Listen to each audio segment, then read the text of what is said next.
Olá, boa noite. Está começando mais uma edição do Jornal da Difusora nesta segunda-feira. Vamos aos destaques de hoje. Servidores envolvidos em fraudes de precatórios judiciais foram encaminhados para o complexo penitenciário. Polícia Civil identifica 2 suspeitos envolvidos em assalto à van na MA 201. Centro Tático Aéreo registra 2 ocorrências de salvamento na região dos Lençóis Maranhenses. Presidente Dutra recebe 3ª etapa do Maranhense de motocross. E ainda, as curiosidades da primeira rua de Imperatriz em reportagem especial. A 2ª maior cidade do Maranhão completa amanhã 167 anos de fundação. Seja bem-vindo à sua casa. Está começando agora o Jornal da Difusora.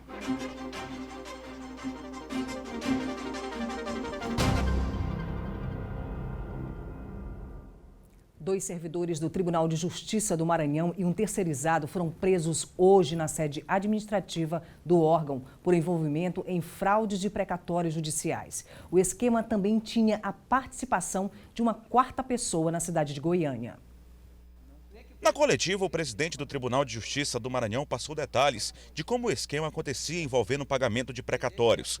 Os servidores que fazem parte da quadrilha solicitavam o pagamento de parte do valor do precatório para a liberação mais rápida do dinheiro. O presidente lembrou sobre a impossibilidade do pagamento antecipado, já que existe um cronograma que é respeitado. O precatório, eu quando assumi determinei que todos fossem revisados. Nós tivemos nessa revisão uma redução de mais de 50 milhões de precatórios, é bom que se diga, do Estado, porque esses cálculos são feitos na base. Mas quando chego no Tribunal de Justiça, quando assumir, eu disse ao doutor André que todo e qualquer precatório teria que ser redimensionado e revisto o seu cálculo, porque poderia haver algum equívoco para mais ou para menos. O presidente do TJ estava acompanhado do Corregedor-Geral de Justiça e do juiz coordenador do precatório. Na operação, 3 servidores do Tribunal de Justiça foram presos. Daniel Andrade Freitas, servidor desde 2013, que trabalhava na coordenação de precatórios, e Tiago da Silva Araújo, que era supervisor de requisição de pequenos valores. Estes 2 servidores efetivos e mais o terceirizado Tiago Rafael de Oliveira Candeira. Era basicamente 2 tipos de atuação. Uma era tentar alterar o valor do precatório sempre para mais, para poder, acho que cobrar isso dos credores com quem eles mantinham contato. O segundo tipo de atuação, eles ficaram mais com essa. Eles entravam em contato com os credores e diziam que ia ser liberado o precatório, que eles iriam conseguir a liberação do valor mais rápido possível. O Corregedor-Geral de Justiça destacou que esse tipo de crime é responsável pelo desvio de aproximadamente 3 trilhões de dólares em todo o mundo anualmente. São muito unidos, há uma correspondência bionívoca. Vejam vocês que os servidores estavam aqui, tinha um em Goiânia produzindo. Esse de Goiânia já deve ter outro, ele não faz isso à toa. Então, se nós formos verificar, nós vamos encontrar uma organização criminosa. Ainda nesta segunda-feira foi aberto um processo administrativo para dar continuidade às investigações e decidir o que vai acontecer com os 3 servidores do Tribunal de Justiça. E olha só, a operação foi coordenada pelo Grupo de Atuação Especial de Combate às Organizações Criminosas e pela Polícia Civil. Após as prisões dos envolvidos, uma coletiva à imprensa foi realizada na sede do Ministério Público. Quem acompanhou e traz os detalhes é a repórter Nice Ribeiro. A informação do Ministério Público é que os 4 investigados agiam há mais ou menos 1 ano. O inquérito tem, a partir de agora, 10 dias para ser finalizado. E essa investigação deve levar em conta, principalmente, a análise dos documentos apreendidos. E nesses 10 dias, aquele que preside o inquérito policial, que é o Dr. Guilherme, irá realizar todas as diligências, inclusive interrogar e qualificar os presos, agora. A condução do inquérito espera que haja, por parte deles, uma colaboração, uma confissão, porque as provas são muito robustas e contundentes. Os servidores do Maranhão foram ouvidos na sede do Ministério Público nesta segunda-feira. O consultor de precatórios que atuava em Goiânia também já foi ouvido e encaminhado para o presídio. O Wendel Moraes seria o intermediário desses servidores para buscar os credores desses precatórios, justamente para que fosse solicitada uma vantagem financeira e diante disso, eles se beneficiarem. Embora nenhum desses servidores tivessem o poder de alterar a lista de precatórios, que ela segue uma sequência, ela segue uma ordem de chegada.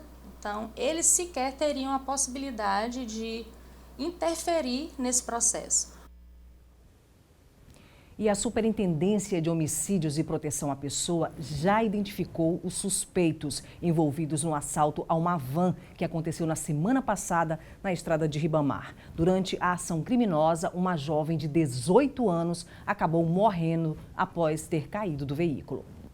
3 testemunhas já prestaram depoimento. Foi através dos relatos delas que a polícia identificou os 2 suspeitos. As identidades não foram reveladas porque eles ainda não foram presos, mas a polícia informou que um deles já responde a várias acusações, como ameaça, furto e violência doméstica. A gente chamou as testemunhas, conseguiu que mostrar as fotos ou alguns relatos dessas pessoas, onde eles foram reconhecidos.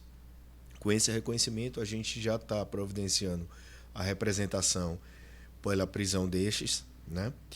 E o mais rápido possível tentar fazer com que eles venham a ser detidos e possam pagar pelo crime. O caso aconteceu no último dia 10, na estrada de Ribamar.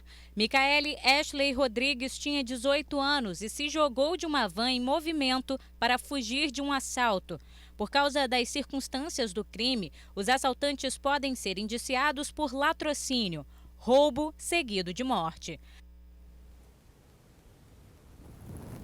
Bom, e daqui a pouco o Centro Tático Aéreo registra 2 ocorrências de salvamento nos Lençóis Maranhenses. E você acompanha agora imagens da região central da cidade de Imperatriz.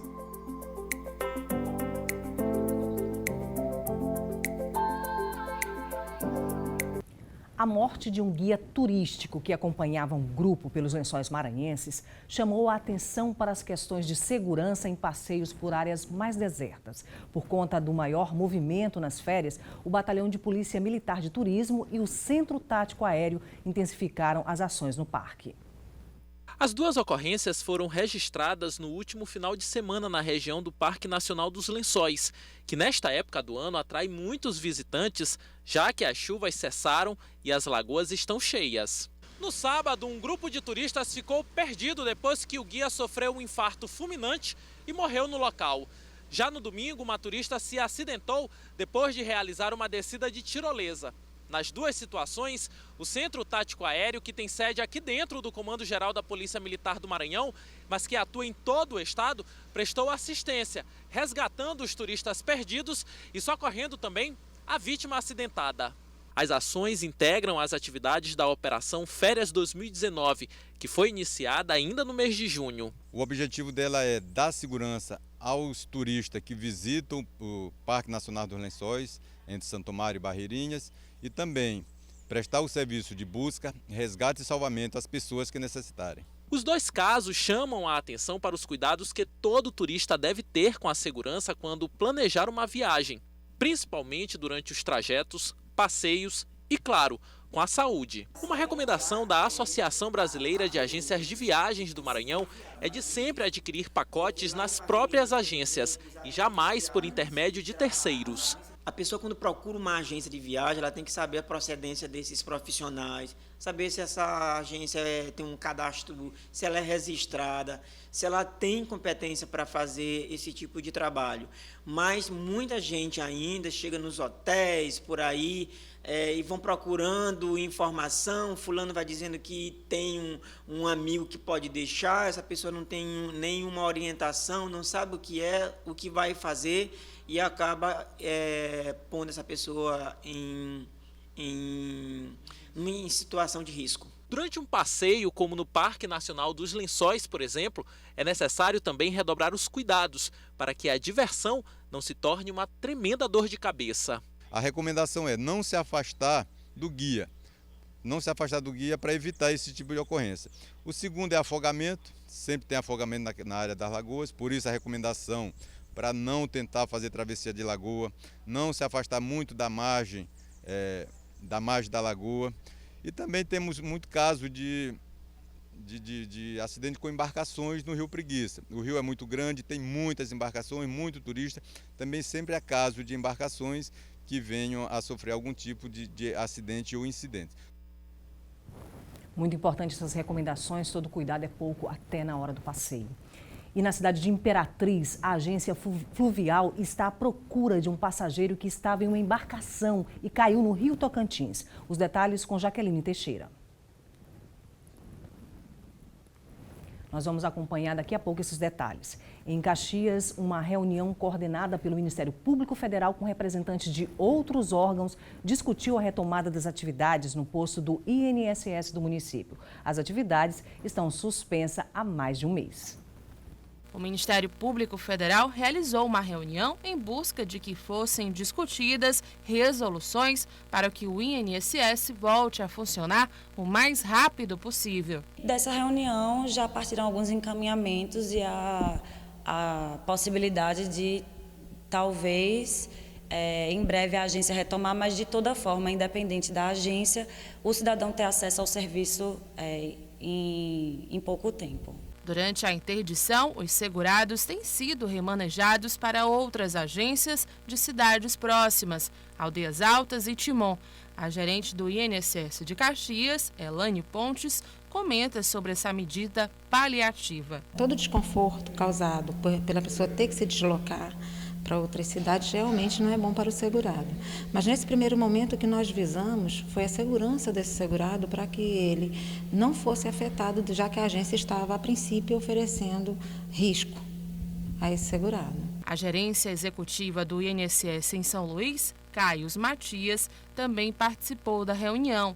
Comentou sobre as primeiras providências já tomadas sobre a manutenção do prédio. Mas o INSS, através da sua equipe de engenharia da Superintendência Regional Nordeste, já fez um laudo demonstrando que não há risco de colapso, ou seja, não há risco estrutural para a edificação. Então, com isso, esperamos que o Corpo de Bombeiros libere o prédio para que possamos fazer outras adaptações. Bom, já é hora, né? Daqui a pouco, o presidente Dutra cedia a terceira etapa maranhense de motocross. E ainda, as curiosidades da primeira rua de Imperatriz em reportagem especial.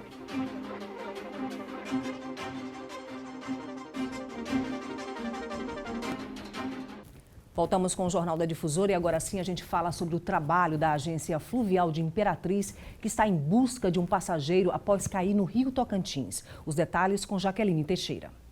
O caso aconteceu ontem, no último domingo, no município de São Sebastião e teria acontecido aí por volta de 11 horas da noite. Eu vou conversar agora com o capitão-tenente Roberto, comandante da Agência Fluvial da Marinha em Imperatriz. Comandante, acerca aí, né, desse ocorrido, o que a Marinha já tem aí de informações sobre o caso? A Marinha do Brasil, hoje, através da Agência Fluvial de Imperatriz, recebeu nessa manhã a notícia de que houve um acidente, né, que tinha havido um acidente no município de São Sebastião do Tocantins, no Rio Tocantins, cerca de 11 horas da noite, onde uma embarcação, uma canoa, né, tipo rabeta, tinham 3 passageiros, né, sendo que um deles está desaparecido, um jovem de 23 anos, né, os outros 2 se salvaram e esse jovem está desaparecido, né. Ao tomar conhecimento dessa informação na manhã de hoje, a Marinha do Brasil, nós já enviamos uma equipe, né, para realizar a busca e salvamento com 3 militares e com uma embarcação nossa. Ok, obrigada pela entrevista e pelas informações. Jaqueline Teixeira para o Jornal da Difusora. E a cidade de Presidente Dutra sediou esse domingo a terceira etapa do campeonato de motocross, uma competição que reuniu pilotos de várias regiões do estado. O evento ganhou a visita ilustre de Raul Lima, uma lenda do off-road nacional. Dentre as suas conquistas está o título de campeão do Rally dos Sertões na categoria Marathon em 2013. A gente acabou juntando as duas coisas, né? A paixão pela pilotagem, já há 10 anos de competição, 14 títulos estaduais, já algumas competições nacionais e internacionais também no currículo. As mulheres foram um capítulo à parte nesta etapa do Campeonato Maranhense. 4 competidoras participaram da MXF, categoria exclusiva para as mulheres. Eu corri na segunda etapa do campeonato em Buriticupu e peguei um pódio lá, o primeiro lugar. E também já fui campeã da categoria feminina e Mirim ano passado, pelo Campeonato Maranhense. Giovana bem que tentou, mas o primeiro lugar do pódio ficou para outra maranhense. Para mim foi uma surpresa, porque faz muito tempo que eu não treino, que eu estou indo para poucas corridas. E hoje eu me surpreendi, porque eu fiquei em primeiro lugar na categoria MXF.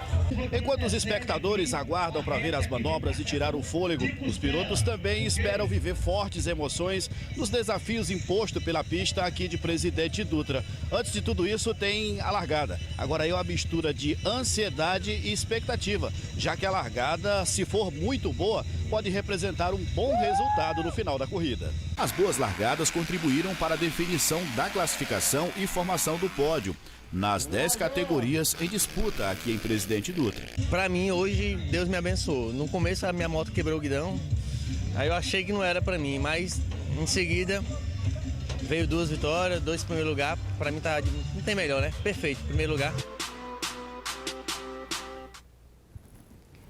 Imperatriz completa amanhã 167 anos de fundação. E para celebrar essa data, o Jornal da Difusora exibirá esta semana uma série de reportagens sobre a segunda maior cidade do Maranhão. Hoje vamos conhecer parte da história da primeira rua da cidade.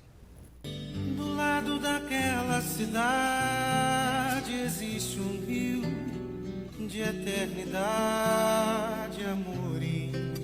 Quem chega à Imperatriz, de 258 mil habitantes, moderna e com comércio que é referência no sul do Maranhão, sul do Pará e em todo o estado do Tocantins, nem imagina que foi aqui, nas barrancas do rio Tocantins, que tudo começou. O padre era Frei Manuel Procópio do Coração de Maria. O dia era 15 de julho de 1852. Foi aqui, na atual Praça da Meteorologia, que era uma área descampada, onde Frei Manuel Procópio montou acampamento e começou a povoação de Santa Teresa. A avenida que leva o nome do Frei Manuel Procópio, e também conhecida como 15 de Novembro, é considerada a primeira rua de Imperatriz.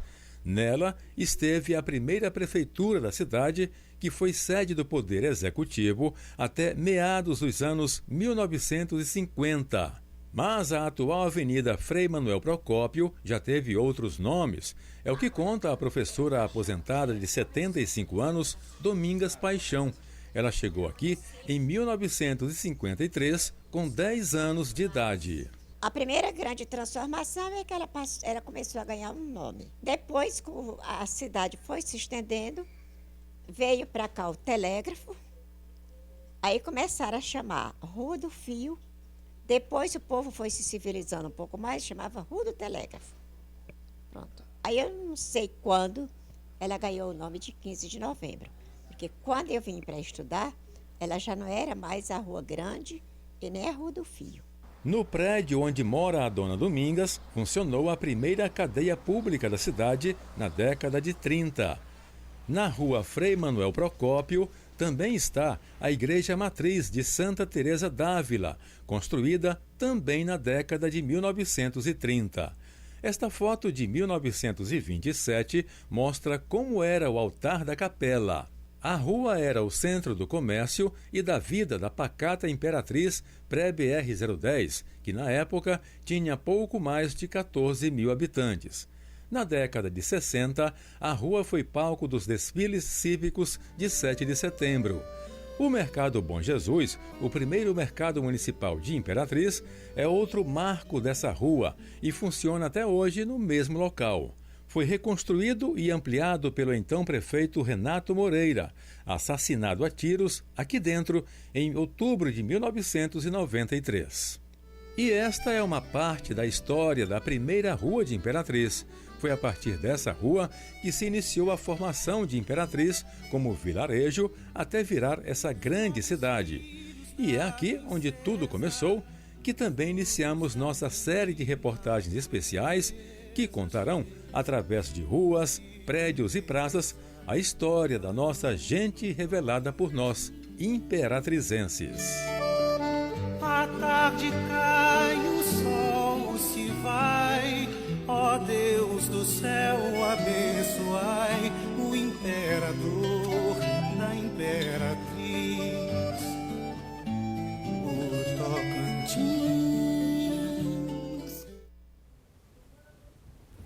Linda memória aí que o Luiz, a difusora de Imperatriz, né, trouxe pra gente. Durante toda a semana você vai acompanhar aqui uma matéria especial sobre a cidade de Imperatriz, que amanhã completa 167 anos, uma cidade importantíssima para o Maranhão. As reportagens dessa edição você pode rever no portal MA10. Interaja também com a gente nas nossas redes sociais. Só lembrando que amanhã cedinho, às 6 horas, você tem o Bandeira 2 com Silvan Alves e às 7 da manhã o Bom Dia Maranhão com Adalberto Melo. Muito obrigada pela sua audiência, uma boa noite até amanhã e uma ótima semana para todos nós. Tchau, tchau.